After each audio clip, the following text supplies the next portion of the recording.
chills. Number 7. Walk This Way.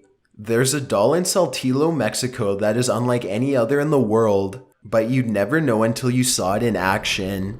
The lifelike figurine comes up to about waist level and stares straight ahead, but unlike regular dolls, it seems to be very choosy of its keepers and appears to have a mind of its own. So much so, in fact, that the entire neighborhood is absolutely convinced that it is a product of witchcraft. What has them so scared? Well, this doll can walk. This doll won't walk for just anybody, however.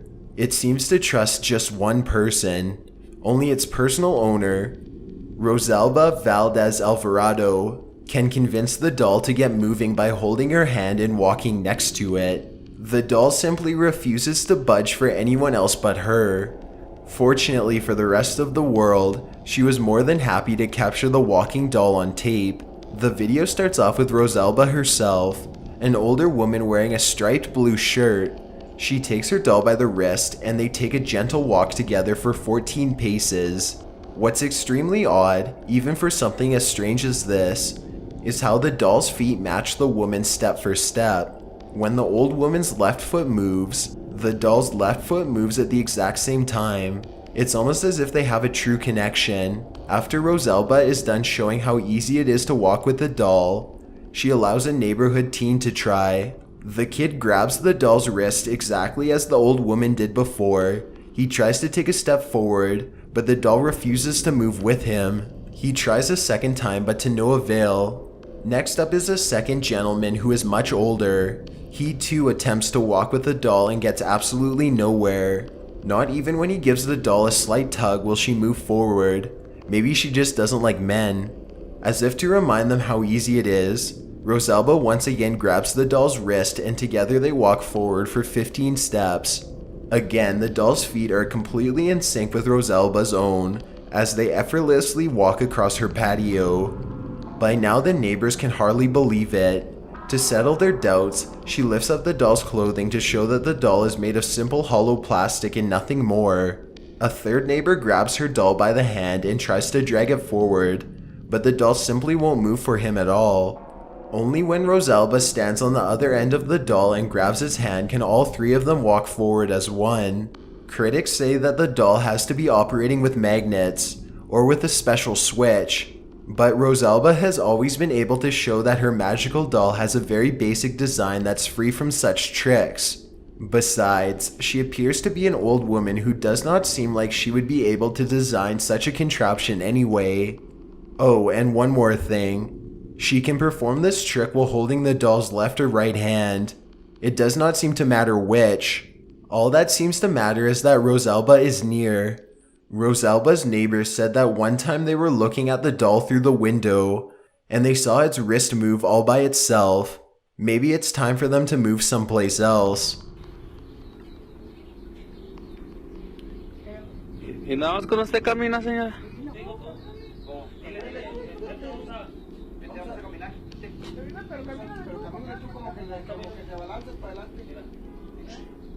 Number 6. Anne's Dead Eyes. Anne is the name of an early 1900s porcelain doll with an especially dark past. As the legend goes, Anne and other dolls like her were regularly given to sick children at the Waverly Hills Sanatorium in Louisville, Kentucky.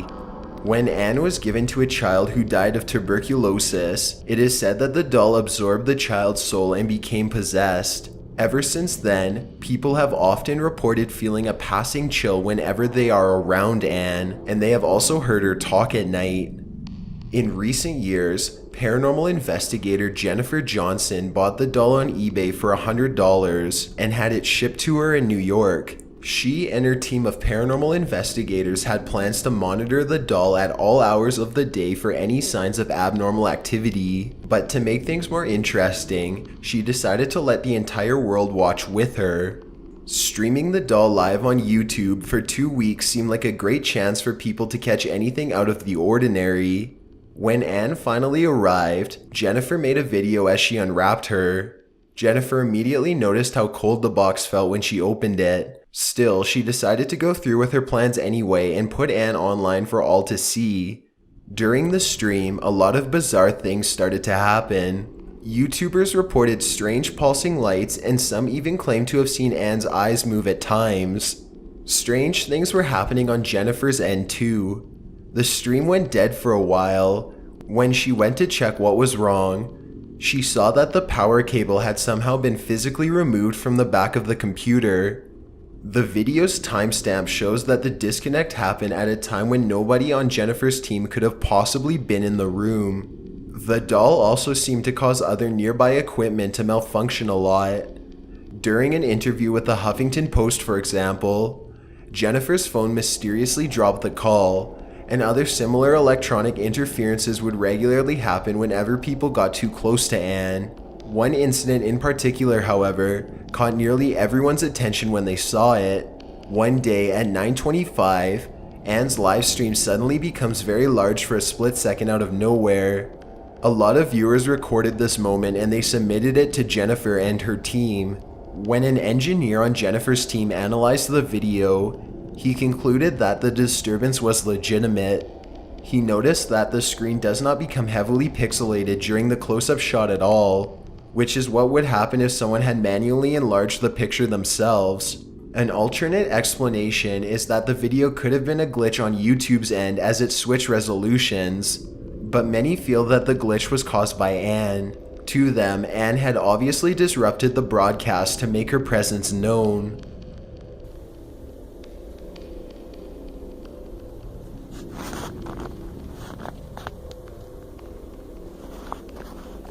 Number 5. She was an American girl. This video is short but sweet.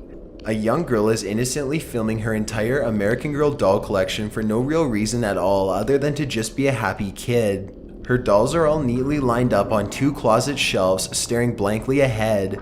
As she tells us their names one by one, she comes across one doll in particular who goes by the name of Elizabeth.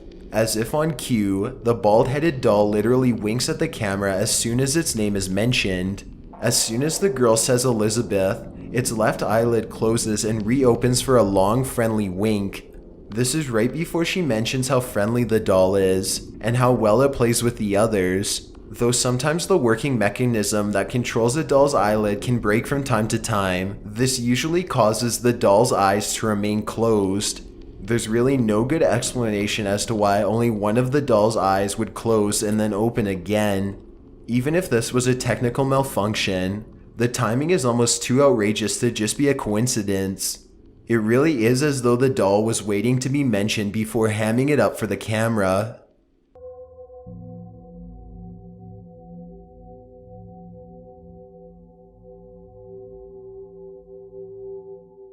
Number 4. Leg crossing Lamely. Lamely dolls are relatively new, so you might not have ever heard of them before.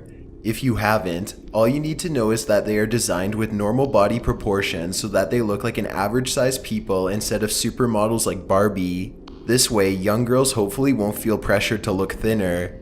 With that said, it seems as though Lamely dolls may come with a second unintentional gimmick as well: being haunted. As a promotional video filmed in St. Edmund's Academy shows, the dolls can apparently move on their own. In 2014, the Pittsburgh, Pennsylvania private school agreed to let the doll makers film their second grade class playing with Lamely dolls for a commercial. Everything is going normally at first, but as the children are sharing their thoughts about the dolls and giving some obviously scripted answers, something very unplanned happens. In one brief scene, a child is sitting in front of 2 Lamely dolls that are face up on a desk, while she imagines out loud what jobs the dolls might have if they were real. One of the dolls crosses one foot over the other without being touched. It's almost as if the doll is listening intently to the child's answer. By the time the girl has answered that the doll would probably be a swimmer, it has already crossed its right foot completely over its left. The video is called Second Graders React to Lamely and Other Fashion Dolls. To many, this serves as proof that haunted dolls really do exist. It has gotten almost 5 million views on YouTube from paranormal enthusiasts and skeptics alike. Say the career would be of the Lamely doll. Swimmer? A swimmer. Being a teacher. Teacher. Teacher. Surfing? Like a computer job? Number 3. Are you a believer? Of all the things to possess, a Justin Bieber action figure might not be the worst choice a poltergeist could make, yet that appears to be exactly what happened.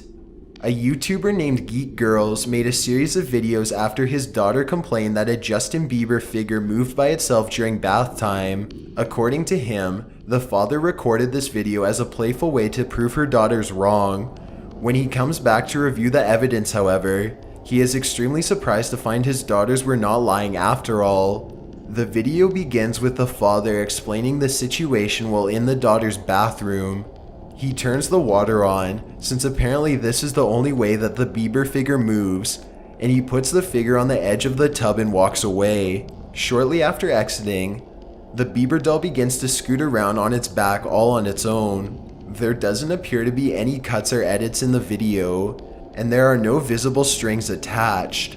The father tries it again in a second video to duplicate the results from a different angle, and sure enough, a plastic Justin Bieber really does appear to move entirely on its own. It slowly slides straight towards the camera.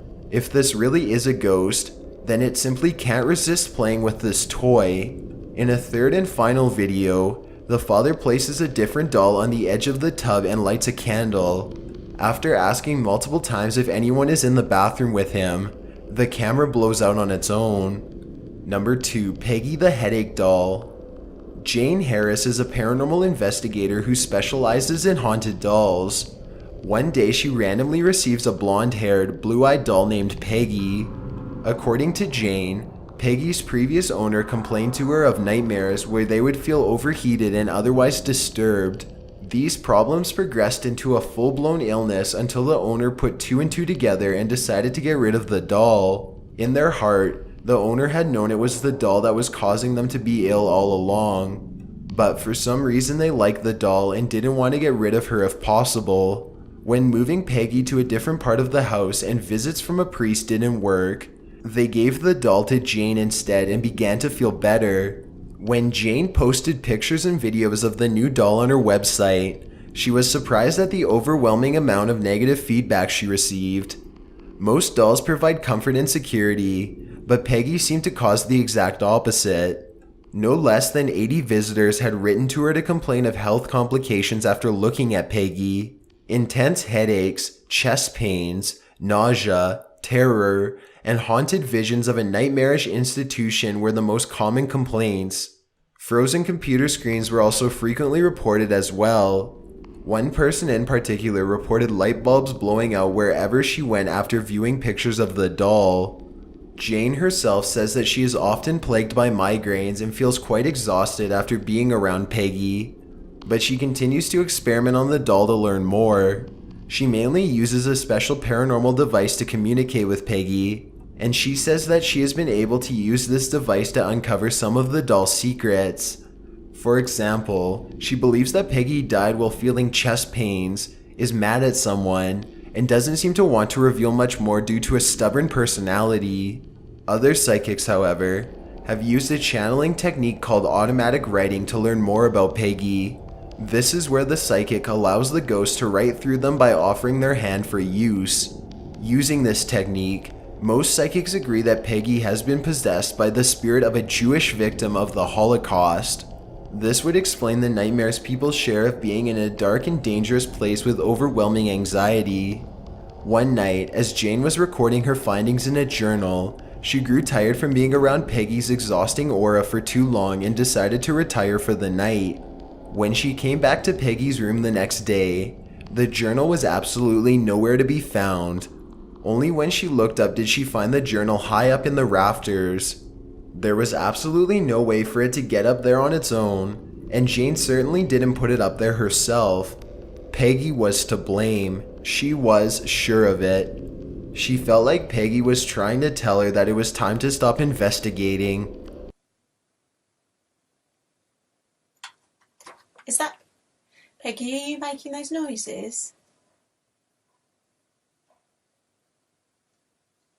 Number 1, Jane says.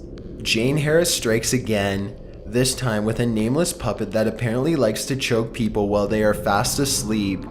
Jane was given this puppet by a man named John, who didn't want to give his last name. John says that he inherited the marionette puppet from his father in the 60s.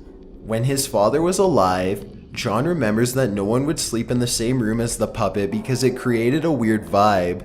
One day, John removed all of his deceased father's possessions from the house. The only thing he didn't get rid of was the puppet, which he left on his bedside drawer and went to bed. At one point, John remembers seeing a shadow dart out from the corner of his eye. Next, someone's hands are around his throat. His throat is completely closed as he tries to wake his wife, but she was deeply asleep and it took a while for her to come out of it. By then, the puppet was back on the drawer. John soon got rid of the puppet, but he says he was still plagued by nightmares of an old man who would either sit on the edge of his bed and look at him, or else sit on top of him and actually strangle him. When Jane received the marionette from John, she knew exactly what to do. Just like other paranormal investigators had decided to watch Anne for signs of activity, Jane decided to record the puppet every night using a camera with night vision. She put the puppet inside of a case that was blessed by a priest first so that it couldn't escape. At first, she would occasionally hear, quote, strange bumps and knocking sounds coming from the room, but she didn't catch anything on tape. Then one night, all of her suspicions were verified. In this tape, the puppet is sitting upright, completely motionless. Suddenly, the wooden cross used to control the puppet's strings falls over. Later, it crawls forward at a 90-degree angle and bangs against the glass. Could the hands guiding it be the same hands that strangled John in his sleep? Later, a psychic medium would say that the puppet was possessed by a malicious old man. This account matches the horrible old man who used to choke John in his dreams.